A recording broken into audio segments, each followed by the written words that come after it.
Welcome to The Word. I'm Prince Ripapat. Joining me here in studio is Jamel Hill.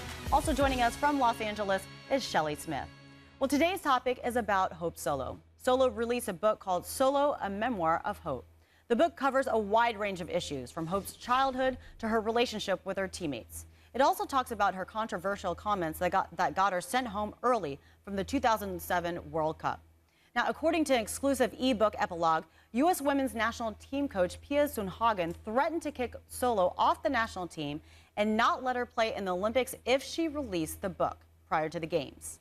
Now, in the book, Solo says Sundhage called her selfish and that it would be easy to leave her off the team, and that she told the U.S. goalie, quote, "This will have a negative effect on the team. You're putting me in a position where you're ruining my journey to the Olympics." They'll take a quote out of the book from 2007 and ask me what I think about it. Shelly, let's begin with you. Do you agree with Coach Pia Sundhage's decision? I believe in the First Amendment. I believe in the right to speak your mind, but I'm also not trying to win an Olympic gold medal. Absolutely, she had to do this. And guess what? Hope Solo still managed to create negative attention to that team. And I might have kicked her off right in the middle right then, because what she said about Brandi Chastain was not only none of her business. What is she doing paying attention to the television coverage of it anyway? And she owes Brandi Chastain a lot from what that team did in 1990. In any case, she did the right thing, not letting that book come out. It's now causing a lot of trouble, and it would have caused a lot more trouble had it come out then. But still, she was managing to sell her book, to get her name out there, even though it was negative comments and things that most of us thought she shouldn't have said.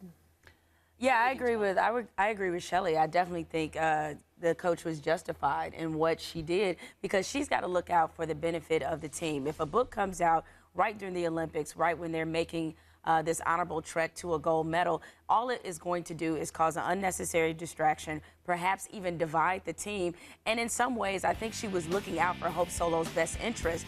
Drawing those kind of headlines, if you're her teammate, you're going to take a great exception to the fact that she made these games about herself. Now, to Shelly's point, she tried to do that anyway, and luckily the team stayed focused enough. And it's just, I don't know, we'll get into this as a follow-up, but Hope Solo, I think she's immensely talented, but she's increasingly a difficult person to like. No question, she's become a polarizing figure. Now, in the book, Hope reveals a lot about her troubled childhood, which includes a father who was in and out of jail, sometimes homeless. And when Solo was kicked off the World Cup team in 2007, she says she was coping with the recent death of her father. So when you hear and learn about all these things about Solo's background, Shelly, does this change your opinion at all? Does it make you a little bit more sympathetic? No. A lot of people grow up in horrible lives. That's a horrible upbringing. I'm not going to, take that away from her. But it's about what you do and how you react after that's important in life. And if she hasn't gotten that message, then she's got a lot of things to think about. It doesn't change my opinion at all. It just means that she had a tough go of it, and she's done a good job coming back, but don't fall back on that as an excuse. Yeah, it helps me understand her. I don't know if sympathy is the correct word, but I definitely feel like I understand a little bit maybe where sometimes the unnecessary anger, a bit of the pettiness, and I like to play amateur psychologist anyway, and now I look at her background and I say, okay, so now I see where it's coming from, but it's still unacceptable, and I think she would probably be considered a more highly regarded player, a more highly regarded athlete, if she could just get out of her own way. Now, I'm glad she is explaining her story, because maybe other people will have more sympathy. All she's going to get from me is a little bit more understanding, not any sympathy. And whether or not they want to be professional athletes, especially of that stature, they are role models and they are examples for younger generations. And you would think that with that national stage and that spotlight, they would want to use it for a good cause. Shelly, after Solo and the women's team won the gold, how do you think this affects her reputation, if at all? I think she is polarizing. I just want her to be quiet. I don't want her to go on a book tour. I don't want her to be on Nightline. I don't want her to do anything. I just want her to accept being part of a team and a team goal that they did accomplish, and they were magnificent. She talks a lot about being a team player and how she really felt part of the team.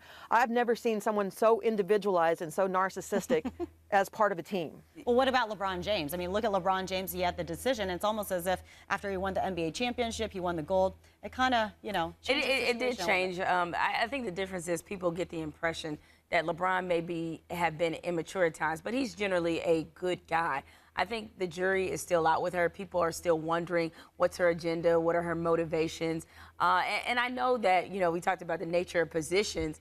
The nature of that position, when a team loses, she is going to be the first person that gets blamed because she's the goalie. And so maybe that's where a little bit of this comes from. I'm on the fence about whether or not this is good or bad for women's sports, because I've often thought that one reason that women's sports wasn't getting some of the headlines is because there are no polarizing figures. There's no one for you to react to. So I don't mind her pushing the envelope, but I hope she understands you can push the envelope and still be a good team player at the same time. We kind of saw a little bit of that from LeBron James. We saw some maturity and also some humility this year. All right, that's going to do it for this edition of The Word. A big thanks to Shelly Smith for joining us from Los Angeles. Now, you can keep the discussion going on Twitter. Just search hashtag ESPNW The Word and give us your opinion, because your word counts. For Shelly Smith and Jamel Hill, I'm Prince Rivipat. We'll see you guys next time.